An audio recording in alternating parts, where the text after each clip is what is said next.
आज बाइस्कोप की बातें एक अनुपम कहानी को लेकर। कहानी ऋषिकेश मुखर्जी की और फिल्म भी उन्हीं की। कहानी के अनुपम होने की कसौटी ये कि इसे कल्पना ने नहीं, जीवन और अनुभव ने जन्म दिया और ये फिल्म बनाने की प्रेरणा बनी। लेकिन इसके संबंध में सारी बातें मैं नहीं बताऊंगी, क्योंकि बाइस्कोप की बातें सुनाने का काम करते हैं लोकेंद्र शर्मा। तो चलिए आज का प्रोग्राम शुरू करें और सुने फिल्म अनुपमा की बातें। इन बातों को खोजबीन कर लाए हैं अशोक अय्यर। प्रोग्राम बनाने में सहायक हैं कैलाश नाथ वर्लीकर और PKA नायर। बातें आपको सुना रहे हैं इस प्रोग्राम के प्रोड्यूसर लोकेंद्र शर्मा। मित्रों, दर्शकों से एक रिश्ता सा कायम कर लेने वाली संवेदनशील कहानियों पर बनी फिल्में ही यादगार फिल्में बन पाती हैं। ऐसी ही एक फिल्म आई थी सन 1966 में, जो अपने नाम के अनुरूप ही अनुपम साबित हुई। इस फिल्म का नाम था अनुपमा।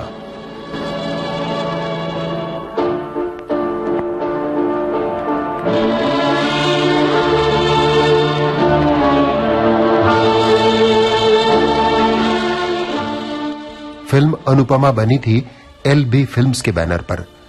कथा और निर्देशन ऋषिकेश मुखर्जी का था और संवाद राजेंद्र सिंह बेदी के। फिल्म के कलाकार थे धर्मेंद्र, शर्मिला टैगोर, तरुण बोस, शशिकला, देवेन वर्मा, दुर्गा खोटे, डेविड, दुलारी और नैना। गीतकार कैफी आजमी और संगीतकार थे हेमंत कुमार। या दिल की सुनो दुनिया वालों, या मुझको अभी चुप रहने दो, मैं गम को खुशी कैसे कह दूं, जो कहते हैं उनको कहने दो। या दिल की सुनो दुनिया वालों, या मुझको अभी चुप रहने दो, मैं गम को खुशी कैसे कह दूं, जो कहते हैं उनको कहने दो। या दिल की सुनो दुनिया वालों। पिता और पुत्री के रिश्ते की बुनियाद पर बनाई गई फिल्म अनुपमा की कहानी एक सच्ची घटना से प्रेरित थी। इस घटना को लेखक निर्देशक ऋषिकेश मुखर्जी ने स्वयं देखा और भोगा था। ऋषिकेश मुखर्जी की मामी बहुत अच्छी गायिका थीं। वे आकाशवाणी कलकत्ता पर अक्सर गाया भी करती थीं। ऋषिदा के मामा अपनी पत्नी को यानी ऋषिदा की मामी को बहुत चाहते थे, मगर दुर्भाग्य की बात, बेटी के जन्म के समय मामी चल बसी। न जाने क्यों मामा उस नवजात बच्ची को ही अपनी पत्नी की मृत्यु का कारण मान बैठे और उसे नफरत करने लगे। ये और बात है कि जब बीवी के गम में शराब के नशे में चूर मामा घर लौटते तो अपनी बेटी को खूब प्यार करते, मगर होश में आते ही उन्हें बेटी की सूरत भी देखना गवारा नहीं होता। समय बीता, बेटी जवान हुई, लेकिन पिता की नफरत कम नहीं हुई। पिता के यानी ऋषिदा के मामा के इस उपेक्षित व्यवहार के कारण उनकी बेटी सदा चुप चुप रहने वाली और अपने आप में खोई खोई सी लड़की बनकर रह गई। अपनी ममेरी बहन की जिंदगी की इसी करुण कहानी को ऋषिकेश मुखर्जी ने पहले कहानी की शक्ल में कागज पर और उसके बाद फिल्म की शक्ल में पर्दे पर पेश किया, और इस तरह दुनिया ने देखी अनुपमा।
फिल्म अनुपमा के नायक और नायिका थे धर्मेंद्र और शर्मिला टैगोर।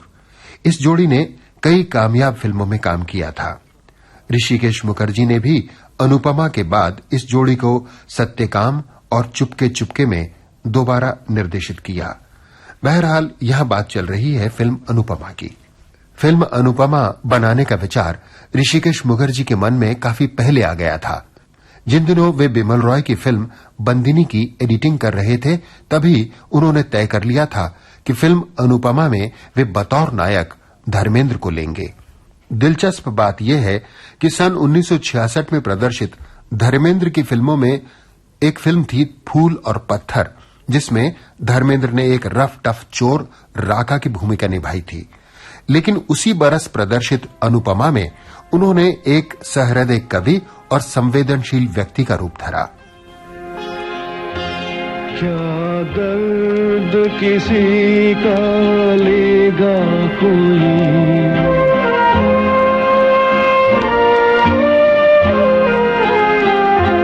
क्या दर्द किसी का लेगा कोई, इतना तो किसी में दर्द नहीं, बहते हुए आंसू और बहे, अब ऐसी तसल्ली रहने दो, या दिल की सुनो दुनिया वालों, या मुझको अभी चुप रहने दो, मैं गम को खुशी कैसे कह दूं, जो कहते हैं उनको कहने दो, या दिल की सुनो। ऋषिकेश मुखर्जी हमेशा से ही कलाकारों को उनकी फिल्मी इमेज से उलट भूमिकाओं में पेश करने का श्रेय पाते रहे हैं।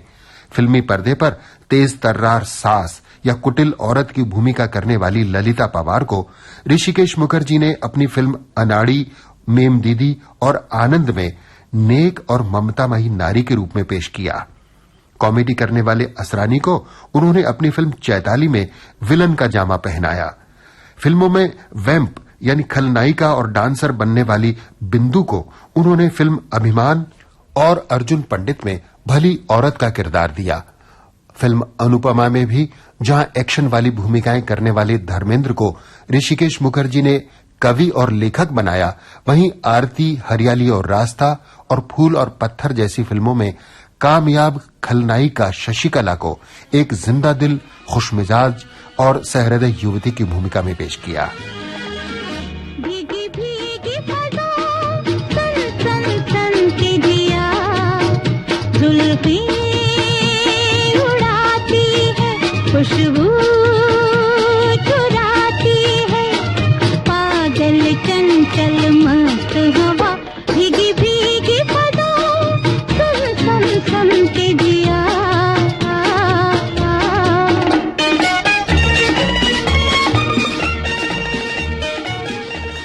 फिल्म अनुपमा की नायिका के तौर पर शर्मिला टैगोर को साइन करते समय भी ऋषिकेश मुखर्जी को फिल्म इंडस्ट्री के दोस्तों ने काफी रोका। इसकी वजह यह थी कि फिल्म अनुपमा की नायिका एक सीधी सादी शालीन लड़की थी, जबकि शर्मिला टैगोर उन्हीं दिनों शक्ति सामंत की निर्माणाधीन film an evening in Paris में स्विमिंग सूट पहनकर एक मॉड लड़की की भूमिका कर रही थीं। उन दिनों वे पत्र पत्रिकाओं के साथ साथ फिल्म इंडस्ट्री में भी चर्चा का विषय बनी हुई थीं। ऋषिकेश मुखर्जी को सलाह दी गई कि वे शर्मिला टैगोर की जगह नूतन को अनुपमा की नायिका बनाएं, मगर ऋषिकेश मुखर्जी नहीं माने। उनका कहना था कि अनुपमा की नायिका मुंह से कुछ कहने की बजाय आंखों से बोलती है और भावों को आंखों से अभिव्यक्त करने की कला केवल शर्मिला टैगोर की आंखों में है। आइए अब फिल्म अनुपमा की कहानी सुने। मोहन शर्मा यानी अभिनेता तरुण बोस का अपना एक सुखी संसार था।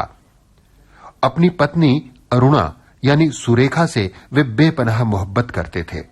शर्मा जी जब अपने कारोबार की मसरूफियत से चंद लम्हों के लिए निजात पाकर घर लौटते तो अक्सर अपनी पत्नी को प्रतीक्षा करते और पियानो पर गीत गाता हुआ पाते।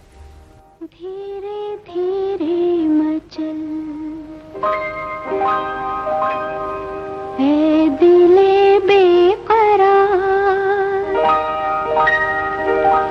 धीरे धीरे मचल, ऐ दिले बेकरार, कोई आता है,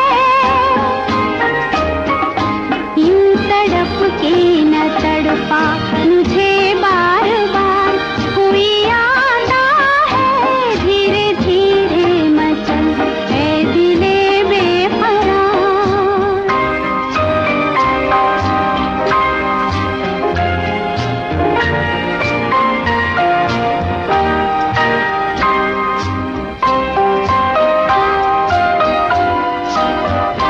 उसके दामन की खुशबू हवाओं में है, उसके कदमों की आहट फज़ाओं में है, उसके दामन की खुशबू हवाओं में है, उसके कदमों की आहट फज़ाओं में है, मुझको करने दे सोना सिंगार, कोई आता है, धीरे धीरे मचल, ऐ दिले बेकरार। मोहन शर्मा की खुशी का ठिकाना नहीं रहा जब उन्हें यह बताया गया कि उनके घर में बच्चे की किलकारी गूंजने वाली है। और एक दिन वो घड़ी भी आई जिसका वे महीनों तक इंतजार करते रहे थे। बाबूजी, बाबूजी, क्या हुआ? बाबूजी, लक्ष्मी आई। वो कैसी है? हेमोरेज हो रहा है, मैं डॉक्टर साहब को बुलाने जा रहा हूँ। क्या हुआ बाबूजी? सॉरी मिस्टर शर्मा, मैं उन्हें बचा ना सका। शर्मा जी अपनी पत्नी अरुणा की अकाल मृत्यु से दर्द के सागर में डूब गए। अपनी नवजात बच्ची से भी जैसे उन्हें नफरत सी हो गई। उनके दिल में ये बात घर कर गई कि ये बच्ची मनहूस है जिसके जन्मते ही उसकी मां चल बसी। सरला, क्यों तुम इसको मेरे सामने लाती हो? क्या और दुनिया में कहीं कोई जगह नहीं इसके लिए? मोहन शर्मा अपनी पत्नी का गम भुलाने के लिए शराब पीने लगे। बड़ी अजीब सी बात थी कि अपने होशो हवास में तो मोहन शर्मा अपनी बेटी से नफरत करते थे, लेकिन जब नशे में धुत होकर वे घर लौटते तो बच्ची से बेहद प्यार दुलार करते। बच्ची के लिए उनके अवचेतन में छिपी हुई जो ममता थी वो नशे की हालत में जैसे बाहर उमड़ आती। तेरा कसूर क्या है? मैं तुझसे क्यों नफरत करता हूं? सब मेरी तकदीर है, सब मेरी तकदीर है। बेटी उमा धीरे धीरे बड़ी होने लगी और पिता की बेरुखी बढ़ती गई। उमा खुद अपने पिता से भी कतराने लगी। सिर्फ सरला बुआ ही थी घर में जो उमा का दर्द जानती थी और बाप बेटी के रिश्ते को फिर से प्यार भरा बनाने की कोशिश करती रहती। जाना, डरने की क्या बात है? अब भी बाप से दूर भागती रही तो फिर किस जन्म में उनके करीब जाएगी? यूं ही आते जाते धीरे धीरे वो तुझे अपना लेंगे। जा। बगैर मां की उपेक्षित बेटी उमा की हालत पर सरला बुआ का दिल रो उठता था। क्या भाग लेकर जन्मी है बेचारी। कहीं ऐसा बाप भी देखा सुना है जो नशे में चूर हुए बिना लड़की का मुंह देखने को तैयार नहीं? सरला बुआ के कहने पर डरती सहमती उमा चाय की ट्रे लेकर पिता के पास जा पहुंचती, मगर तुम क्यों लाई इसे? आज तुम्हारा टीचर नहीं आया तो फिर यहां क्या कर रही? जाओ पढ़ो जाकर। सरला! पिता की नफरत और उपेक्षा की शिकार होती हुई उमा जवान हो गई, मगर पिता के रवैये में कोई बदलाव नहीं आया। एक दिन उमा यानी शर्मिला टैगोर ने अपनी स्वर्गवासी मां के पियानो पर संगीत की धुन छेड़ी तो पिता को यह बर्दाश्त नहीं हुआ। क्यों इसे हाथ लगाया? क्यों इसे हाथ लगाया? चल गया यहां से, चल गया। शराब पीकर शर्मा जी ने अपना स्वास्थ्य चौपट कर लिया था। एक दिन अचानक उनकी तबीयत बिगड़ गई। डॉक्टर ने उनसे कहा, पहली बात तो यह है कि शराब आपको एकदम छोड़नी पड़ेगी, और दूसरी बात आबहवा भी बदलनी पड़ेगी। आबहवा बदलने के लिए वक्त ही कहा मेरे पास। वक्त तुम्हें निकालना ही पड़ेगा। अच्छा, मैं चला। नमस्ते। नमस्ते।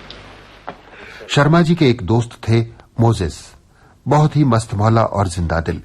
ये किरदार किया था अभिनेता डेविड ने, और शर्मा जी की सेहत के लिए ये किरदार यानी मोजेस बहुत फिक्रमंद रहते थे।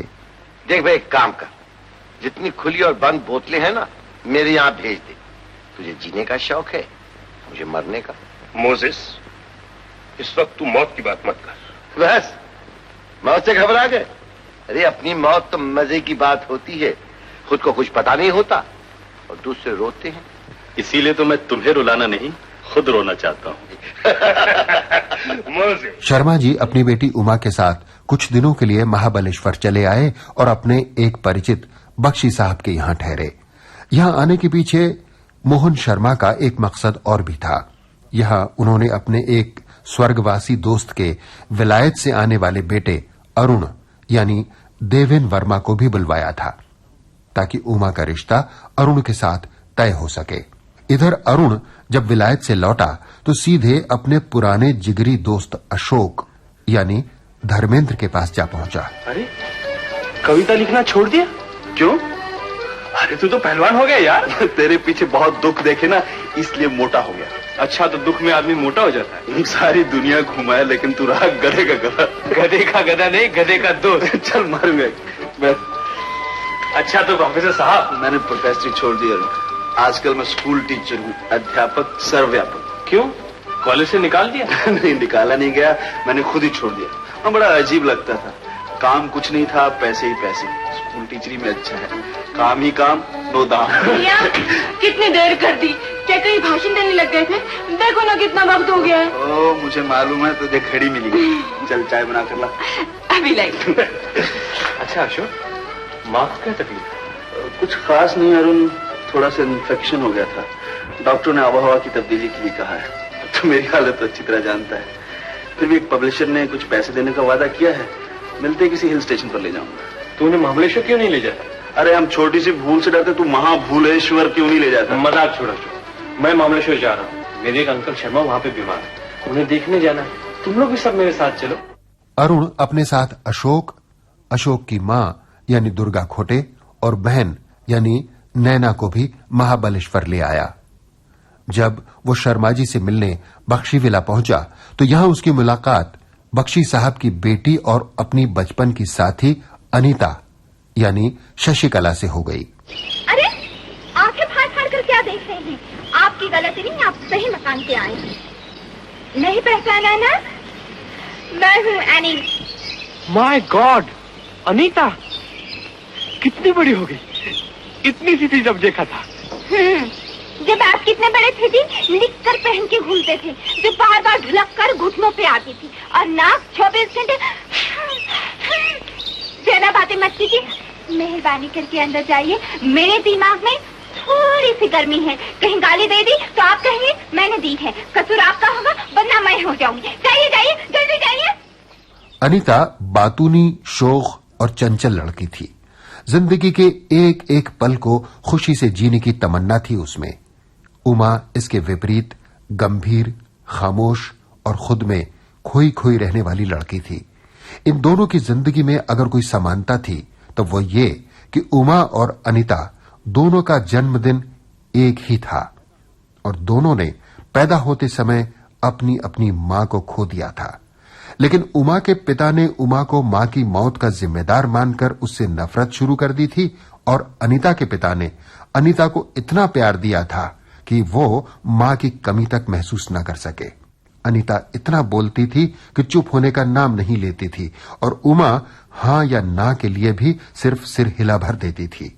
उसकी जुबान नहीं, आंखें बोलती थी।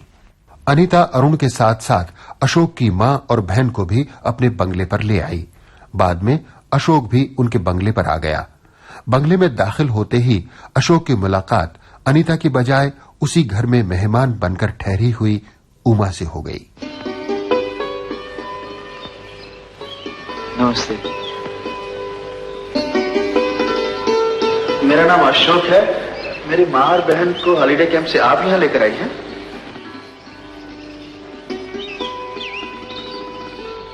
आप बख्शी साहब की लड़की है ना? पर ये बख्शी विला है ना? तो फिर अभी उमा की खामोशी और सिर्फ आंखों से बात करने की कला से सकपकाया हुआ अशोक कुछ समझा कुछ नहीं समझा सा उलझन में खड़ा था। तभी तूफान की तरह कमरे में दाखिल हुई अनीता। हद कर दिया अशोक बाबू, इतनी देर कहाँ लगा दी? ये क्या राशन के साथ में लेकर आए? ये तो ऐसे हुआ जैसे कोई किसी के घर जाए तो सर पे पलंग भी उठा लाए। चलिए चलिए, ज्यादा बातें मत कीजिए, चलकर मुंह हाथ धो लीजिए। उमा की खामोशी और अनीता के बड़बोलेपन से चकराया हुआ अशोक बस इतना ही कह पाया, यहाँ तो एक से एक बढ़कर कैरेक्टर है। शॉर्ट स्टोरी तो क्या, एक अच्छा खासा नॉवल लिखा जा सकता है। रात को डाइनिंग टेबल पर अरुण ने अशोक और उसके घर वालों से सबका परिचय करवाया और यहीं अशोक ने जब अपना परिचय दिया तो अशोक की जुबानी संवाद लेखक राजेंद्र सिंह बेदी ने अपनी शैली में बड़े चुटीले और व्यंग्यात्मक ढंग से इस देश के लेखकों की बदहाली का भी बयान कर दिया। मिस्टर बख्शी अशोक एक बहुत अच्छा राइटर है। हिंदुस्तान के बड़े बड़े मैगजीन्स में इसकी शॉर्ट स्टोरीज और आर्टिकल छपते हैं। खूब। काम क्या करते हैं? अच्छा कहा आपने। वाकई हमारे देश में लेखक को काम अलग से ढूंढना पड़ता है। सिर्फ लिखने से तो रोटी नहीं चलती। और किताबें खरीदने वाले मेरे ख्याल से 2-4 होते हैं, बाकी तो सब मांग कर पढ़ते हैं। अच्छा, हमारे देश में लोग पढ़ते भी हैं। अगली सुबह जब अशोक भोर सुबह उठकर बाग में पहुंचा तो वहां उसने हमेशा खामोश रहने वाली उमा को गुनगुनाते हुए पाया।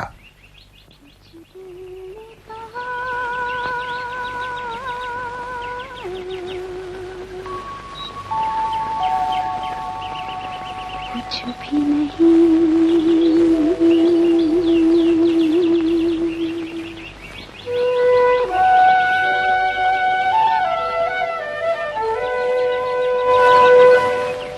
कुछ दिल ने सुना,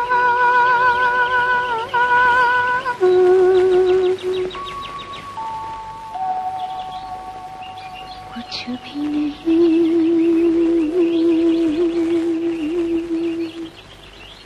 ऐसी भी बातें होती हैं, ऐसी भी बातें होती हैं, कुछ दिल ने कहा,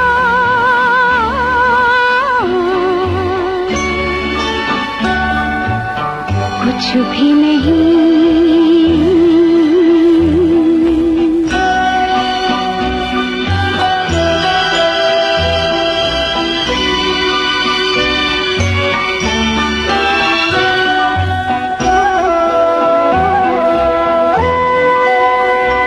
लेता है दिल अंगड़ाइयाँ,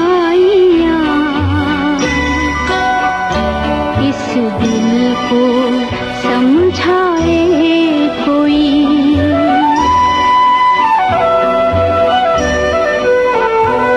अरमान आँखें खोल दे, रुसवा न हो जाए कोई, पलकों की ठंडी सेज पर सपनों की परियां सोती हैं, ऐसी भी बातें होती हैं, ऐसी भी बातें होती हैं, कुछ दिल ने कहा, कुछ भी नहीं।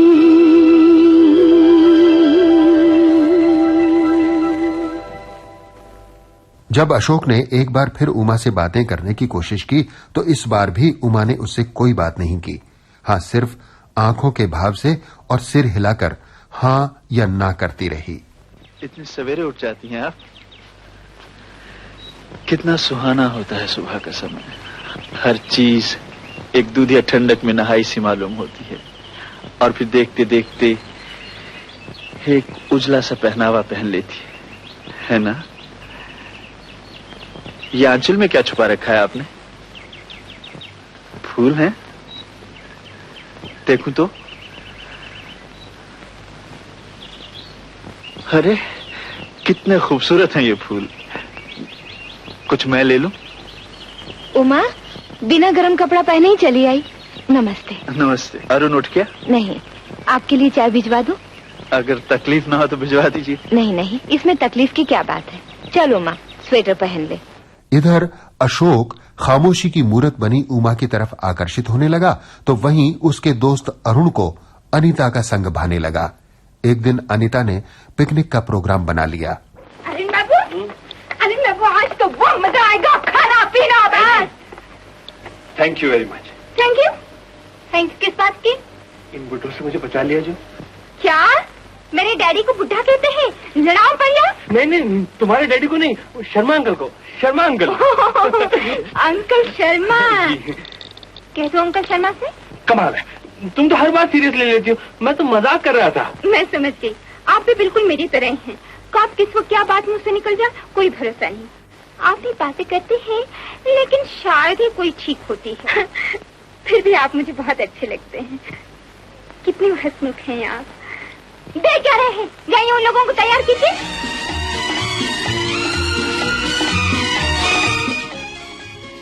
अनीता, अरुण, अशोक और गौरी सब पिकनिक पर चले गए। सैर सपाटे का आनंद उठाती हुई अनीता की खुशी का ठिकाना नहीं था।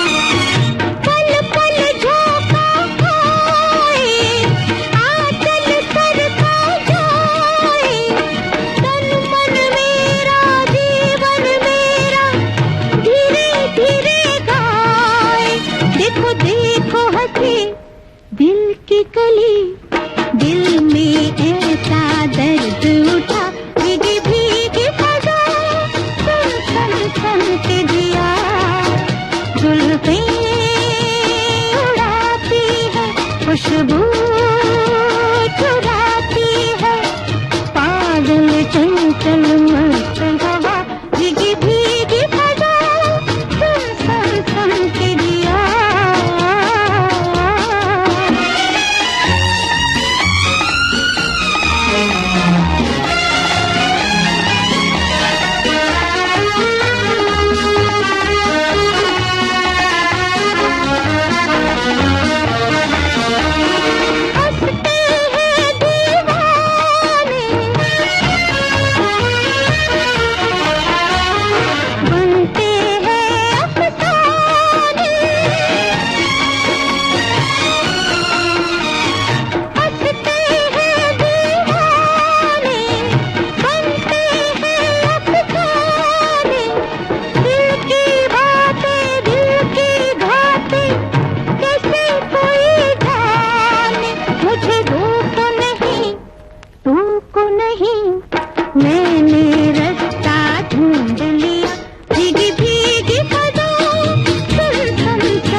उमा सबके साथ पिकनिक पर नहीं गई थी।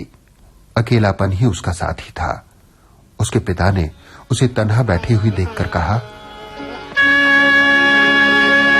तुम क्यों नहीं गई उनके साथ? तुम उन जैसा हंस खेल क्यों नहीं सकी? क्यों तुम ऐसे अपने आप में गुम रहती हो? तुमको यहाँ ये हंगामा, ये भीड़ अच्छी लगती ना? मुझे भी अच्छी लगती। चलो हम आज यहां से लौट चलें। एक छोटी सी मुलाकात के बाद ही अशोक ने उमा के दिल में एक जगह सी बना ली थी।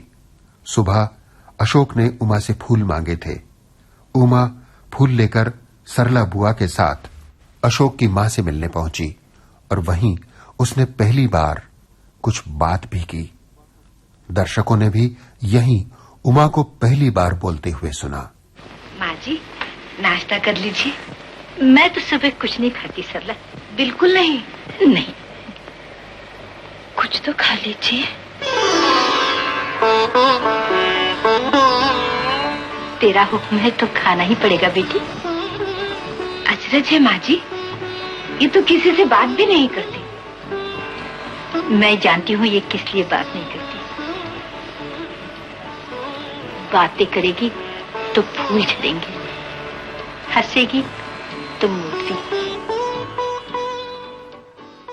शाम को जब सब पिकनिक से लौटे तब तक उमा अपने पिता के साथ महाबलेश्वर से लौट चुकी थी। हाँ, वो फूल जरूर सामने रखे थे जो उमा छोड़ गई थी।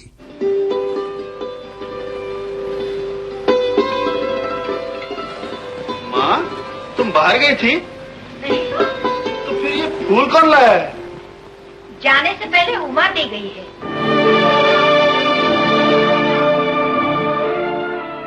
उमा चली तो गई, मगर महाबलेश्वर से लौटने के बाद भी न अशोक उसे भुला पाया, न उसकी माँ और न ही बहन गौरी। माँ, किसी दिन हमें उमा के यहाँ जाना चाहिए। हाँ, कुछ ही दिन उसके साथ रहे, लेकिन मैं तो उसे भूल ही नहीं सकती। मैंने अशोक से कहा भी है जाके उनकी खोज खबर ले चुके। भैया और किसी अमीर आदमी के घर जाएं। मगर अशोक उमा से मिलने उसके घर जा ही पहुंचा। नमस्ते।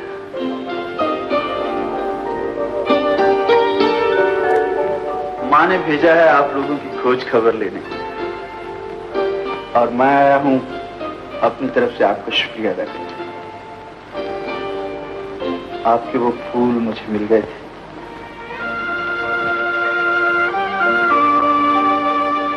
आप अच्छी हैं। वैसे मैं खबर लेने आया था, वो तो मिल गई, तो फिर मैं चलूं? आप कहें तो मैं बैठ भी सकता हूं, तो फिर मैं चलता हूं। नहीं नहीं, बैठिए ना। ये पहला मौका था जब अशोक ने उमा के मुंह से कोई शब्द सुना था। भगवान तेरा लाख लाख शुक्र है, कुछ तो मुंह से बोल, वरना मैं तो ये सोचकर आया था कि अगर आज आपने मेरे साथ बात नहीं की तो मैं कभी भी इस घर में कदम नहीं रखूं। अरे, आप वहीं खड़ी रहेंगी? आइए बैठिए ना।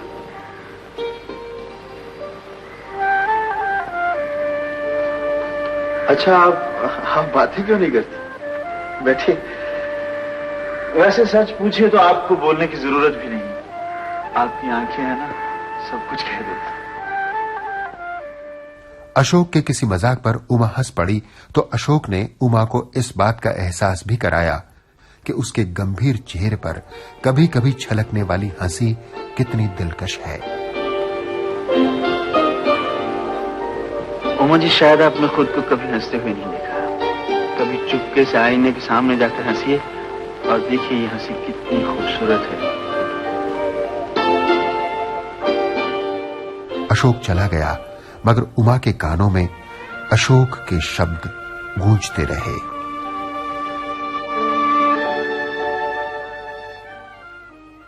फिर वो दिन भी आया जब अनीता और उमा दोनों का जन्मदिन था। अनीता के घर में रौनक थी, एक शानदार पार्टी की, मेहमानों की भीड़ थी, बधाई देने वालों का तांता लगा हुआ था। अरुण भी अनीता को बधाई देने के लिए पहुंचा। अरुण, इतनी देर क्यों लगा दी? देर लगा दी? 7:30 का वक्त था, 7:30 बजे आ गया। अशोक बाबू कहाँ हैं? अशोक अनीता की पार्टी में नहीं था, वो तो उमा के पास गया था उसके जन्मदिन का तोहफा लेकर। आपके लिए एक चीज लाया, आंखें बंद कीजिए। अब बंद कीजिए ना, अब हाथ आगे बढ़ाइए। गौरी ने खुद अपने हाथ से आपके लिए बनाया। अपने हाथ से? हाँ, आपके जन्मदिन की बधाई की। क्या हुआ? क्या हुआ उमा जी? कुछ नहीं, कुछ नहीं। क्या हुआ? पता नहीं, अचानक ही चली गई। गौरी ने जन्मदिन के लिए। जन्मदिन? जन्मदिन उसके लिए कैसे खुशी का दिन होगा बाबूजी। जन्मते ही अभागी ने माँ को खो दिया और इसीलिए अपने आप को दोषी मान बैठी है। आज तक इसी अपराध की सजा अपने आप को दिए जा रही है। कहाँ गई होंगी इस वक्त? और कहाँ जाएगी? बगीचे में बैठी रो रही होगी। मैं जा सकता हूँ वहाँ? जाइए। उमा बगीचे में बैठी हुई रो रही थी। अशोक भी वहां पहुंचा। उमा के दुख दर्द ने अशोक के दिल में भी एक कसक, एक टीस पैदा कर दी थी। उमा जी, मैं घर जाऊंगा तो माँ और गौरी जरूर पूछेंगी कि उमा को जन्मदिन का तोहफा कैसा लगा। क्या जवाब दूंगा मैं? झूठ बोल नहीं सकता, सच कहने की हिम्मत नहीं। मैं तो बड़ी खुशी के साथ आया था यहाँ। सचमुच अगर मुझे पता होता मेरे आने से आपको दुख होगा, मैं कभी ना आता। नहीं नहीं, इसमें आपका क्या दोष है? तो फिर इधर देखिए, मेरी तरफ मुस्कुराइए। कम से कम माँ और गौरी के लिए कुछ तो ले जाऊं।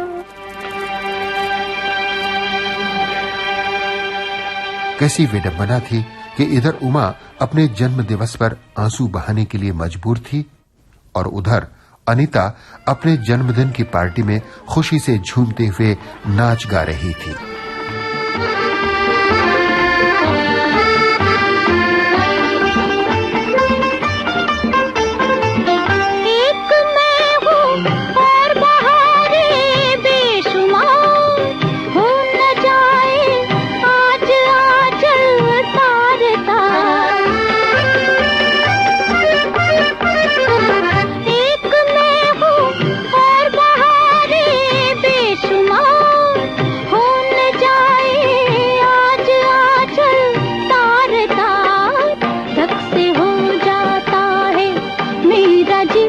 जो इतराता है दिल, क्यों मुझे इतनी खुशी दे दी कि घबराता है दिल, क्यों मुझे इतनी खुशी दे दी कि घबराता है दिल। वहां अनीता की पार्टी अपने शबाब पर थी और यहाँ उमा के घर में अशोक उसे जिंदगी का और जीने का एक नया फलसफा समझा रहा था। हमारे घर के पास गरीब लोगों की एक बस्ती है और हमारी बालकनी से उनका खाया पिया सब दिखाई देता है। जिंदगी में कोई चीज भी तो उन्हें आसानी से नहीं मिलती, इसलिए जिंदगी में थोड़ी बहुत खुशी जो उन्हें नसीब होती है वो उसे निचोड़ निचोड़ कर उसकी आखिरी बूंद तक पी देना चाहती। जिंदगी में आपको तो बहुत कुछ मिला है, अब अपने पिताजी की तरफ देखिए, कौन सा सुख नहीं है उनके पास, लेकिन पत्नी का सुख। ओह, माफ कीजिए, मैंने फिर से वही बात छेड़ दी। मैं खुद भी तो उसे नहीं भूलती। मैं आपको भूल जाने के लिए नहीं कह रहा, लेकिन जरा सोचिए तो, आपके पिताजी का दुख। आपको तो हमेशा हंसना खेलना चाहिए ताकि आपके पिताजी। नहीं नहीं, मैं तो उनसे बहुत प्यार करती हूँ। उमा को समझाने और उसका अकेलापन बांटने के बाद अशोक अनीता की पार्टी में भी पहुंचा। इतनी देर क्यों कर दी? माफी चाहता हूँ, गौरी ने ये आपके लिए भेजा है। Batik, it's beautiful, marvellous. ये तो गौरी ने भेजा है। आप मेरे लिए क्या लाए हैं? मैं शुभकामनाएं। अशोक बाबू, शुभकामना से काम नहीं चलेगा। आपको मेरे जन्मदिन पर अपनी कविता सुनानी होगी।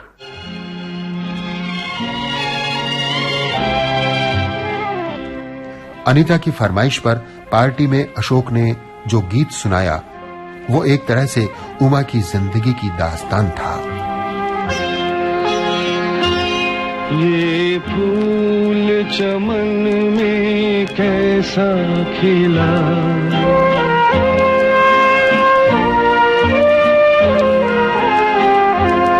ये फूल चमन में कैसा खिला, माली की नजर में प्यार नहीं, हंसते हुए क्या क्या देख लिया, अब बहते हैं आंसू, बहने दो या दिल के सुनो दुनिया वालों।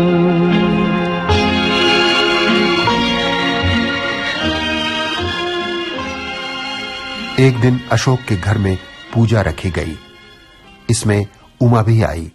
यहीं पर उमा ने अशोक को कुछ लिखते हुए देखा। क्या लिख रहे थे आप? कहानी, आप जैसी एक लड़की की कहानी। वो सोचती थी लोग उसे गलत समझते थे, वो खुद भी किसी को समझ नहीं पाती थी। वो सिर्फ फूलों पंछियों की भाषा समझती थी, मगर इंसानों के बीच में कदम कदम पर उसे रुकावट महसूस होती थी। वो नहीं जानती थी असल रुकावट बाहर नहीं, उसके अंदर है, उसके मन के अंदर। वो लोगों से बचने लगी, लोग भी उससे कटने लगे। एक दिन ऐसा हुआ। क्या हुआ एक दिन? वही लिखने जा रहा था कि आप आ गई। अरुण ने उमा के पिता शर्मा जी से अशोक की नौकरी की सिफारिश की थी और एक दिन अशोक शर्मा जी से मिलने पहुंचा। आपने मुझे याद किया? मैंने? ओह हाँ हाँ, पर तुम यहाँ क्यों चले आए? दफ्तर में आते। अच्छा, जब आ ही गया तो बैठो। कितनी तनख्वाह से गुजारा हो जाएगा तुम्हारा? कई साल हुए तुम्हें एमए पास किए? जी 6 साल। नौकरी का कोई तजुर्बा भी है? जी नहीं, मैं तो बस पढ़ाता हूँ, टीचरी करता हूँ। टीचरी सबसे आसान काम है। खैर, नेशनल बिल्डर्स के मैनेजिंग डायरेक्टर मिस्टर रॉबिन्सन से कह दूंगा, तुम्हारा काम हो जाएगा। ख्याल रखना, नौकरी का मतलब है अपने ऊपर वाले को खुश रखना, चाहे इसमें थोड़ी बहुत खुशामद भी करनी पड़े। आजकल के लड़के जरा अपने ही अकड़फू में रहते हैं। इज्जत, सेल्फ रिस्पेक्ट सब घर ही में छोड़कर आना, वरना तुम जानते ही हो आजकल सैकड़ों बीए में जूते चटकाते फिरते हैं। तो आपने मुझे नौकरी के लिए बुलाया है, मगर आपसे किसने कहा मुझे नौकरी चाहिए? अरुण ने। अरुण ने? क्या तुम बेकार नहीं हो? ऐसे तो इस दुनिया में बहुत से लोग बेकार घूमते हैं। क्या आप उन सबको बुलाकर नौकरी देंगे? सब थोड़ा ही आ सकते मेरे यहाँ। ये तो तुम तरस खा रहे हैं मुझ पर। आप ऐसा क्यों सोचते हैं जो भी आपके पास आता है आपके रहम के लिए आता है? सोचना पड़ता है। जब सुनते हैं नौकरी न मिलने से किसी ने खुदकुशी कर ली, किराया न दे सकने से किसी को घर से निकाल दिया गया, या उसे अपनी मां और बहन को वापस गांव भेज देना पड़ा, तब आपको उन पर तरस आ जाता है। हम गरीब जरूर हैं शर्मा जी, हमारी जरूरियात भी बेशुमार है, मगर आप ये नहीं जानते कि प्यार, मोहब्बत, कुर्बानी हमारी उन सब कमियों को दूर कर देती है। हमारे पास पैसा नहीं, बाकी सब कुछ है। तुम कहना क्या चाहते हो? यही कि आप गरीबों के पास सिर्फ पैसा है और कुछ नहीं। अब आप अपनी तरफ देखिए, अपनी बेटी की तरफ देखिए और खुद ही फैसला कीजिए कि आपको किसी दूसरे पर रहम खाना चाहिए या अपने आप पर। मैंने आपको इसलिए नहीं बुलवाया कि आप मेरे ही घर आकर मुझे ही अकल की बातें बताएं। माफ कीजिए शर्मा जी, मैंने आपके जज्बात को ठेस पहुंचाई। रही मेरे जज्बात की बात, घर जाने दीजिए। और हाँ, एक रोज मेरे गरीब खाने पर जरूर तशरीफ लाइए और देखिए कि मुझे आपकी जरूरत है या आपको मेरी। अरुण के पिता की ख्वाहिश थी कि अरुण की शादी उमा से हो, मगर अरुण ने अनीता से शादी करने का फैसला कर लिया और ये खबर उमा के पिताजी तक भी पहुंचा दी। खबर सुनकर शर्मा जी लाल पीले हो उठे। उनका सारा गुस्सा एक बार फिर उमा पर उतरा। कहां जा रही हो तुम लोग? डोंट स्टैंड लाइक डम इडियट्स। जबान कट गई क्या?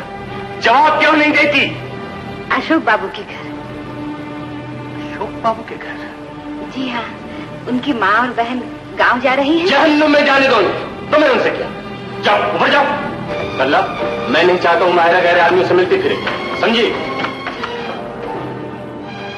एक दिन अशोक को बहुत तेज बुखार चढ़ाया। बुखार बढ़ता ही गया। अनीता अशोक से मिलने आई। ये क्या हालत बना रखी है? उफ, आपको तो बुखार है। बुखार था, अब नहीं है। हम लोग मर गए थे क्या? इतनी सी भी खबर नहीं की? खबर? आप लोग खबर लेने आ भी तो सकते थे। आप ठीक कहते हैं अशोक बाबू। वो अरुण है ना, देखिए ना काम में कितनी बिजी रहता है और मैं शॉपिंग में बिजी रहती। अनीता, ये मेरा नॉवल आज छप कर आया है। पहली कॉपी आपके लिए। अरे वाह, अनुपमा। अशोक बाबू, ये अनुपमा जी कौन है? अनुपमा मेरी कल्पना। सिर्फ कल्पना ही? हाँ। अच्छा। अरे आपकी कॉपी ये है। उमा, तुम्हें मेरी अनुपमा को। अशोक बाबू, आप लेखक हैं, मन की बात बता तो सकते हैं, छिपा नहीं सकते। मैं कितना भी नाचूं, कूदूं, हुल्लड़ मचाऊं, पर ये मत भूलिए, मेरे सीने में औरत का दिल है। अच्छा अशोक बाबू, मैं भी आती हूँ। अरुण आएगा तो उसे बिठा लीजिए। पर जा कहाँ रहे हैं आप? आपकी दवा लाने। अरे दवाई की क्या जरूरत है, सुनिए। अनीता जानती थी कि अशोक का मर्ज है उमा की जुदाई। वो जाकर उमा को अपने साथ अशोक से मिलवाने के लिए ले आई। आओ ना। क्या डॉक्टर साहब को साथ नहीं है? हाँ हाँ, ऐसा डॉक्टर जिसकी दवाई कभी फेल नहीं हो सकती। अरे डॉक्टर साहब, आपके बाहर ही खड़े रहेंगे, अंदर आइए ना, आइए। उमा जब अशोक से मिली तो अशोक ने उसे बताया कि उसकी उपन्यास की नायिका अनुपमा कोई और नहीं, उमा ही है। कब से बीमार हैं आप? 3-4 दिन हो गए। बहुत तकलीफ हुई होगी। जी नहीं, ऐसी तो कोई बात नहीं। उस रोज जो नॉवल में लिखा था ना, आज छपकर आ गया है। लीजिए आपकी कॉपी। कितना सुंदर नाम है। अनुपमा के माने जानती हैं आप? जिसकी कोई उपमा ना हो, बेमिसाल। हाँ, मगर मेरे लिए अनुपमा के माने हैं आप। हाँ, मेरी अनुपमा आप हैं। आज तक जो कुछ मैंने आप पर बीतते देखा, उसे अपनी कल्पना के रंग में लिख दिया। अगर मेरी कल्पना और आपका जीवन एक हो जाए, तो मैं समझूंगा मेरी मेहनत सफल होगी। उमा के पिता ने उमा के घर से बाहर निकलने पर पाबंदी लगा दी। उमा के लिए लड़के देखे जाने लगे। उमा बेशक अशोक से बेपनाह प्यार करती थी, मगर अपने पिता को सच बता पाना या उनकी इच्छा के विरुद्ध कोई कदम उठा पाना उसके बस में नहीं था। किसी बेबस भेड़ बकरी की तरह वो खामोशी से अपने पिता का हर फरमान, हर सितम सहती जा रही थी। अशोक ने फिर एक बार फोन पर उसे अपने दिल की हालत बताई। पास ही के किसी घर से फोन कर रहा हूं। देखिए, आज एक बात आपको बताना बहुत जरूरी है। क्या? मैं सिर्फ इतना कहना चाहता हूं, आप हमें अपना समझिए, हमारे घर को अपना समझिए। आपका हम पर पूरा अधिकार है। अगर हम किसी दिन आपके किसी भी काम आ सके, तो हम माँ, गौरी, मैं अपना गौरव समझेंगे। अशोक की हौसला अफजाई और लाख कोशिशों के बाद भी जब उमा अपनी जिंदगी का, अपने प्यार का कोई फैसला नहीं कर पाई, तो दुखी होकर अशोक ने उस शहर को छोड़कर चले जाने का फैसला कर लिया। अनीता से अशोक की हालत देखी नहीं गई। उसने उमा को समझाने की एक आखिरी कोशिश की। उमा, अशोक बाबू कल जा रहे हैं सुबह 10 बजे की ट्रेन से। शायद वो फिर कभी ना लौटे। क्यों जा रहे हैं ये सब तुम्हें बताने की जरूरत नहीं। ऐसा मत होने तो उमा, अंधेरा हो जाएगा। छोड़ दो ये सब कुछ, तोड़ दो ये रिश्ते नाते। प्यार एक तरफ और पूरा संसार एक तरफ। आखिर तुझे डर किस बात का है? देख, तू कितनी तकदीर वाली है। तूने प्यार किया, तुझे प्यार मिला। अब इसे ठुकरा मत। उमा, तू अपनी जिंदगी बर्बाद कर सकती है, लेकिन अशोक बाबू की जिंदगी बर्बाद करने का तुझे कोई हक नहीं। जब दिल टूटता है उमा, तो कोई आवाज नहीं होती। अगर तू उनके प्यार को ठुकराएगी तो भगवान के घर भी तुझे जगह नहीं मिलेगी। उन्होंने बेकार ही किताब लिखी, बेकार ही उन्होंने तेरे नाम पर कर दी। तू जिसने उसके सारे याद, सारे माने मिट्टी में मिला दी। उमा,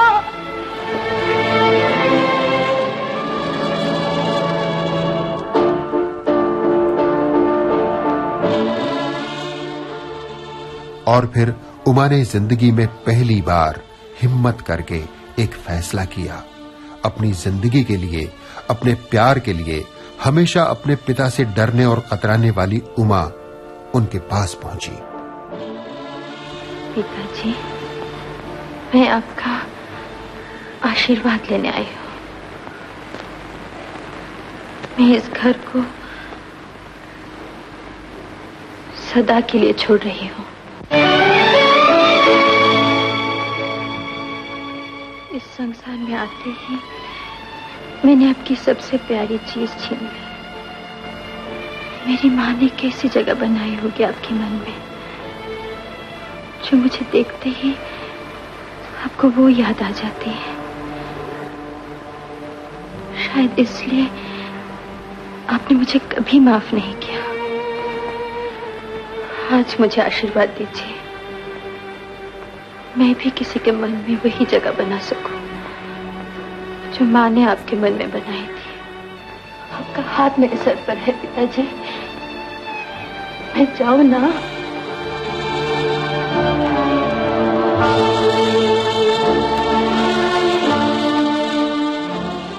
घर में शादी की तैयारियां चल रही थीं। घर मेहमानों से भरा हुआ था और उमा घर छोड़कर जा रही थी। शगुन आ गया? मोहन कहाँ? ऊपर। मोहन,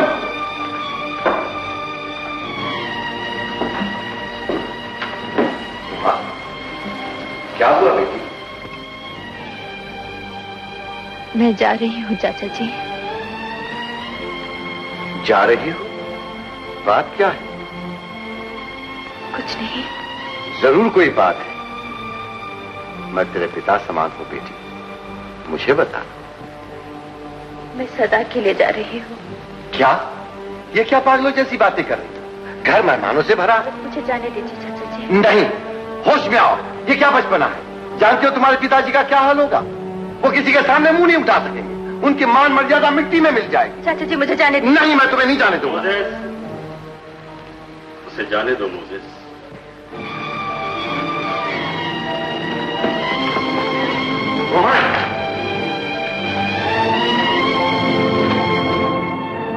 इधर रेलवे स्टेशन पर अशोक ट्रेन में बैठ चुका था। उसे छोड़ने के लिए आए हुए अनीता और अरुण उदास खड़े थे। बस थोड़े ही दम में गाड़ी छूटने वाली है, तुम लोग जाओ। सच पूछो तो मुझे ये छोड़ने, छुड़ाने और सीएफ करने का तकल्लुफ अच्छा भी नहीं लगता। अनीता, उदास मत हुई, ये जिंदगी ही ऐसी है। अशोक बाबू, ज्ञान ध्यान की बातें मुझे मत सुनाइए। अगर जिंदगी इसी का नाम है तो फिर जीने का फायदा ही क्या है? मैं इन बातों को नहीं मानती। मैं अचानक सबने देखा सामने से उमा ट्रेन की तरफ चली आ रही है। अशोक बाबू देखिए।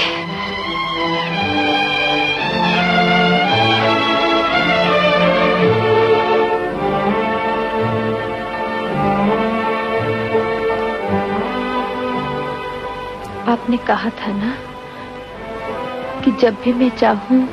हाँ हाँ उमा, चल।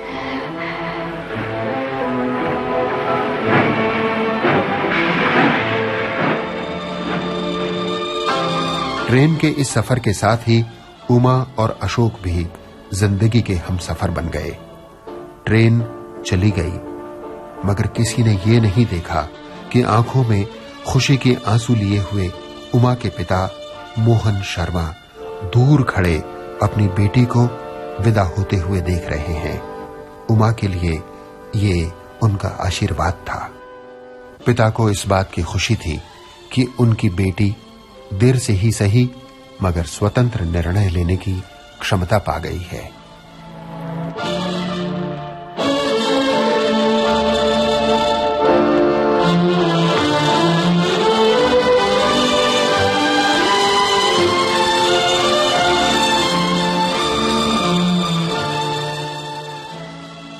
इस दृश्य ने साबित कर दिया कि पिता को बेटी से दिल में प्यार तो था, मगर प्रकट रूप से वो इसे कभी दिखा नहीं पाए थे। इस अंतिम दृश्य के लिए ऋषिकेश मुखर्जी अभिनेता तरुण बोस को करजत रेलवे स्टेशन पर ले गए थे और वहीं ये दृश्य शूट किया गया था। सत्य कथाओं या जीवित पात्रों को आधार बनाकर कहानी लिखना और उसे पर्दे पर उतारना हॉलीवुड की फिल्मों में तो अक्सर होता है, हिंदी फिल्मों में कभी कभी। यूं ऐतिहासिक घटनाओं और पात्रों का फिल्मांकन इसी श्रेणी में रखा जा सकता है, लेकिन किसी साधारण व्यक्ति को कहानी का केंद्र बनाकर पर्दे पर उतारा गया हो, ऐसा निश्चय ही बहुत कम हुआ है। कहने की आवश्यकता नहीं कि फिल्म अनुपमा इस श्रेणी में आने वाली एक बहुत संवेदनशील और सुरीली फिल्म थी। फिल्म अनुपमा के लिए हेमंत कुमार का तैयार किया गया संगीत आज भी बड़े चाव से सुना और गुनगुनाया जाता है। धीरे धीरे मचल ए दिले बेकरार, धीरे धीरे मचल ए दिले बेकरार, कोई आता है यूं तड़प के न तड़पा मुझे बार बार, कोई आता है धीरे धीरे मचल ए दिले बेकरार।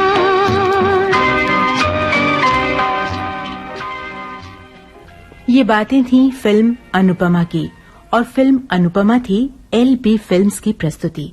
इस फिल्म की कहानी लिखने और इसे निर्देशित करने वाले थे ऋषिकेश मुखर्जी, लेकिन हमारे इस प्रोग्राम के लिए इस फिल्म की जानकारियां बटोरी अशोक अय्यर ने, और अशोक अय्यर के आलेख को आधार बनाकर ये कार्यक्रम पेश किया विविध भारती ने। इस कार्यक्रम को तैयार करने में सहायक थे PKA नायर और प्रोग्राम आपकी सेवा में पेश कर रहे थे लोकेंद्र शर्मा।